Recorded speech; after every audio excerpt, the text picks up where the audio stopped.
اعوذ باللہ من الشیطان الرجیم بسم اللہ الرحمن الرحیم السلام علیکم ناظرین۔ ٹی وی ون سے رمضان مبارک کی خصوصی نشریات نور رحمان عشق رمضان کے ساتھ آپ کا میزبان شبیر ابو طالب آپ کی خدمت میں حاضر ہے۔ آج ہے 22 رمضان المبارک۔ پاکستان میں ہم 22ویں سحری کریں گے۔ دنیا کے مختلف ممالک میں ہمارے مسلمان بھائی اپنے 23ویں روزے کی طرف بڑھیں گے۔ ایک مرتبہ پھر روزانہ کی طرح آپ کی خدمت میں روحانی کیف و سرور سے مزین نشریات پیش کرنے کی سعادت حاصل کر رہے ہیں، اور ہمارا یقین ہے کہ اس نشریات کے ذریعے آپ گھر بیٹھ کر رمضان مبارک کا حقیقی لطف حاصل کر سکیں گے۔ آج کا ابتدائیہ ہے چھٹیوں پر، اور اس مرتبہ پاکستان میں عید کی چھٹیاں طویل ہو گئیں۔ ہمیشہ ایسا ہوتا ہے کہ جب عید کی چھٹیاں 2 ملتی ہیں یا 3 ملتی ہیں گورنمنٹ کی طرف سے، سرکاری چھٹیوں کی میں بات کر رہا ہوں، تو ہم سوچتے ہیں کہ ایک دن اور مل جاتی، 4 ہو جاتی، 5 ہو جاتی، پھر ہم کیلکولیٹ کرتے ہیں کہ بیچ میں کوئی ہفتہ اتوار آ جائے تو اور اچھا ہو جائے، اور اگر ہفتہ اتوار انہی 2-3 دنوں میں آتا ہے تو افسوس کرتے ہیں کہ ارے ہماری چھٹی کٹ گئی۔ لیکن اس مرتبہ حکومت نے جو اسکیجول دیا ہے اس کے مطابق 8 تاریخ سے لے کر 16 تاریخ تک نہ صرف چھٹی ہے بلکہ سب کچھ بند ہے۔ یعنی اس 8 سے لے کر 16 تاریخ اور شاید اس کے بعد 17 بھی آپ سمجھ ہی لیں، تو یہ جو 8-10 دن ہیں، 10 دن ہے کم و بیش، اس میں تو کچھ بھی نہیں کھلا ہوا۔ یعنی آپ سمندر میں بھی نہیں جا سکتے، آپ دریا کنارے بھی جا کے کھانے نہیں کھا سکتے، آپ ریسٹورنٹ پہ بھی نہیں جا سکتے، ریسٹورنٹ کے باہر بھی نہیں، اندر بھی نہیں، گاڑی میں بیٹھ کر بھی نہیں کھانا کھا سکتے، اور سارے تفریحی مقامات، بچوں کے جھولے اور پارک سب بند ہے ٹوٹل۔ اور 8 تاریخ سے غالباً یا 9 تاریخ سے بینکس بھی بند ہیں۔ اب اس کا تذکرہ میں نے پہلے بھی کیا تھا، یہ سمجھ میں نہیں آ رہا کہ عید تو 14 تاریخ کو ایکسپیکٹڈ ہے، تو یہ جو 4-5 دن ہیں، لوگ ان 4-5 دنوں میں کیا کریں گے؟ جبکہ بینکس بھی بند ہوں گی، پیسوں کی ضرورت ہوتی ہے، ٹرانزیکشنز ہوتی ہیں، باہر سے پیسے آ رہے ہوتے ہیں تو کس سے جا کے لیں گے؟ بینک ہی بند ہوگی۔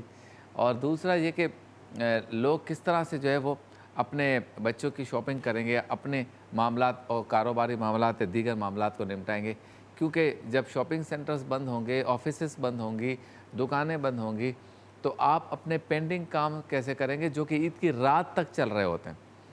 اور بڑا مسئلہ آئے گا اے ٹی ایمز کا، کہ اگر پیسے آپ کے اکاؤنٹ میں ہیں بھی یا کہیں سے آ بھی گئے تو آپ اے ٹی ایم سے نکالتے ہیں، تو آپ نے دیکھا ہوگا کہ عید سے 1 دن پہلے ہی اے ٹی ایم خالی ہو جاتے ہیں، تو یہاں تو عید سے 5 دن پہلے چھٹی ہے، تو اس کو آپ کیسے دیکھیں گے؟ اچھا، پھر جو اپنے شہر سے دوسرے شہر جانے والے ہیں یا دوسرے شہر سے اپنے شہر میں آنے والے ہیں، تو انٹر سٹی ٹرانسپورٹ بھی غالباً عید سے 4-5 دن پہلے ہی بند ہو جائے گی۔ تو لوگوں کا آنا جانا کیسے ہوگا؟ وہ اپنے اہل خانہ کے ساتھ عید کیسے گزاریں گے؟ یا تو پھر 5 دن پہلے ہی نکل جائیں، اور اگر کوئی ان کا اس طرح کا کام ہے، ڈیوٹی ایسی ہے کہ ان 4-5 دنوں میں بھی وہ انجام دینی ہے، جیسے ایئرپورٹس وغیرہ یہ تو کھلے ہوں گے، یا سبزی والے ہیں یا دودھ والے ہیں، بیکری ہے، کھانے پینے کی چیزیں تو وہ تو کھلی، اگر اس پہ کوئی جاب کرتا ہے لیکن ہے باہر دوسرے شہر سے، تو واپس کیسے جائے گا؟ اتنے پرابلمز ہیں۔ میں ابھی اس پر غور کر رہا تھا، بلکہ میں تو آپ کو یاد ہوگا میرے ناظرین کو کہ 4-5 دن پہلے بھی میں نے اس کا تذکرہ کیا تھا، تو میں سوچ رہا تھا کہ پورا ڈسٹرب ہو جائے گا معاملہ، اور اس کو ہینڈل کرنے کے لیے نہ جانے کیا الٹرنیٹ ہے، کس طرح سے یہ کریں گے اور اپلائی کیسے کریں گے۔ بٹ ساری مشکلات کے باوجود یہ تو ہے کہ کرونا کی وجہ سے، کرونا سے بچنے کے لیے یہ کام تو کرنا پڑے گا، اور امید ہے کہ جب یہ 10 دن اس طرح کا مکمل لاک ڈاؤن ہوگا تو امید ہے کہ بہتر ہو جائے گا، کرونا کی جو شدت ہے اس میں کمی آ جائے گی۔ لیکن اب آ جائیں لیکن پر، نماز تراویح ہو رہی ہے، شب قدر بھی ہوگی، شب قدر کے اجتماعات بھی ہوں گے، عید کے اجتماعات بھی ہوں گے، اور ماشاءاللہ کل الیکشن بھی ہے پاکستان میں ایک حلقے میں، 4 دن پہلے کراچی میں بھی الیکشن ہو رہے ہیں، اور اس میں کرونا نہیں ہے، باقی چیزوں پہ کرونا نہیں ہے، باقی چیزیں ہو رہی ہیں۔ آپ پھر سارا نزلہ میرے خیال میں گرائیں گے کہ شب قدر کے اجتماعات محدود کر دیں، تراویح کی نماز کو یوں کر دیں، عید کی نماز کو یوں کر دیں، تو ان کو تو آپ کہیں گے تو بھی یقیناً کوئی بھی نہیں مانے گا، اب نہیں مانے گا آپ کی بات۔ تو جب کنٹرول بھی نہیں کر سکیں گے، چھٹیاں بھی دے دی ہیں، پریشانیاں بھی ہیں، فرق بھی نہیں آنا، خود بھی سارا کچھ کر رہے ہیں، کسی اور کو کرنے بھی نہیں دے رہے، اور ویکسین بھی نہیں ہے، ویکسینیشن کا جو پروسیس ہے وہ بھی سلو ہے، یعنی ہمیں 10 کروڑ ویکسینز کی ضرورت ہے، لیکن ہمارے پاس شاید راستے میں ہے وہ، جو موجود ہیں وہ ملا کے شاید 2.5 کروڑ ہیں، تو اس پر بھی کوئی خاص توجہ نہیں ہے۔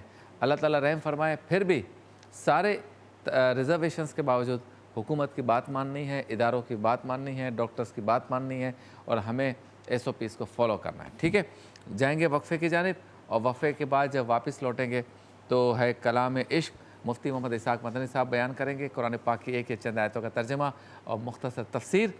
پھر سوال ہمارا، جواب آپ کا ہمیں سوال ہے کہ ہم میں سے ہر ایک کو رمضان المبارک کے جانے کا دکھ ہے، اس پر گفتگو کریں گے۔ عالم ٹائم میں ہوں گے علامہ مظفر شاہ قادری صاحب، اور عبادت کی اہمیت ہے، دیگر علماء کرام بھی ساتھ ہوں گے۔ مزیدار سحری میں ہوں گے شیف اقبال، چکن گارلک کٹلیس اور ایپل برفی آج بنے گی، یعنی 2 چیزیں بنائیں گے۔ کام کی بات میں پڑوسیوں کے حقوق کا خیال رکھیں، اس پر گفتگو ہوگی۔ ثنا خان ہمارے ساتھ ہوں گے، مہمان ہمارے ساتھ ہوں گے، ہدایے کے بخشش کی رحمتیں ہوں گی، اور روحانی گلدستہ مفتی شاہد مدنی صاحب، اور روزانہ کی طرح ایم فار مریم کا گفٹ ہم پر ہے۔ سوال کچھ دیر میں آپ کے سامنے پیش کروں گا۔ آپ سے ملاقات ہوتی ہے مختصر سے وقفے کے بعد۔